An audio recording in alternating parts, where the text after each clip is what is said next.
ভাতিজা একটা কথা শুনছ? কি কথা? এক মৌলবী কইতাছে গরু যে কুরবানি দেয় গরুর বিছা আছে না, বিছা বলে খাওয়া জায়েজ, গরুর বিছা খাওয়া জায়েজ। এই যে অন্ডকোষ, অন্ডকোষটা বিছার ভিতরে যে অন্ডকোষটা এটা খাওয়া বলে জায়েজ। তা এই মৌলবীরে এই বিছা অন্ডকোষ, এই যে হাঁস, এই যে ফাঁটার অন্ডকোষ, এটা সব যে হারাম, এই হারাম মাংস এটা বলে খাওয়া জায়েজ কইতাছে।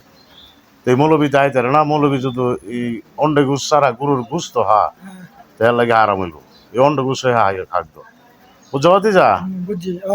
আর মনে করো এই যে এবছর দিছে গরুর অন্ডকোষ খাওয়া জায়েজ, আল্লাহ বাঁচাইলে রে আগামীতে যে গরুর চামড়াও খাইতে পারবেন, চামড়া খাওয়াও জায়েজ। তাই মনে করুন চামড়া খাওয়া যায়। আর নোমরা আছে না, নোম্বা, আর দাঁতের দাঁত আছে না, দাঁত দাঁত দাঁত দাঁত আর দাঁত আর নোম্বা কইব যে এটি আপনারা পুইরা পেশ কইরা দাঁত মাছ ধরবেন, এটিও জায়েজ হইব।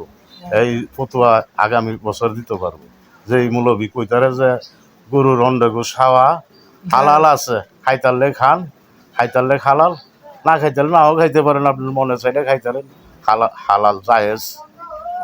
আর এই মৌলবীরে এটি খাওয়া লাগবে, যদি গরুর গোশ খায় তাহার লাগে হারাম হইব। তাই অন্ডকোষ, এই যে গরুর অন্ডকোষ, ফাঁটার অন্ডকোষ, যত জীব জানোয়ারের অন্ডকোষ হ্যাঁ খাইব, গরুর গোশ খাইলে এর লাগে হারাম।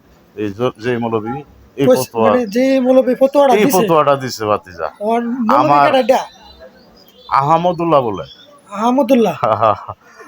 ওহাবি মৌলবী। তাই আমার বাপ দাদা মৌলবী আছেন, আমার নানাও মৌলবী আছে, তারা কইছে এটি হারাম, অন্ডকোষ হারাম।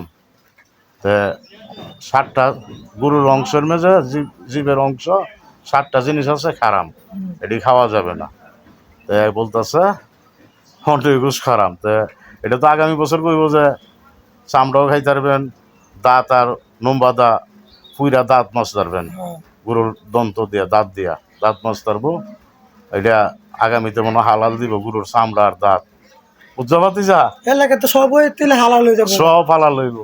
সাধারণ পাবলিকে কি করবে? তাই এটাই তো পাবলিকের মধ্যে, মানুষের মধ্যে, জনগণের মধ্যে এই বিভ্রান্তি ঘটাচ্ছে, এই মানুষে বিবাদ লাগাচ্ছে এসব কইয়া।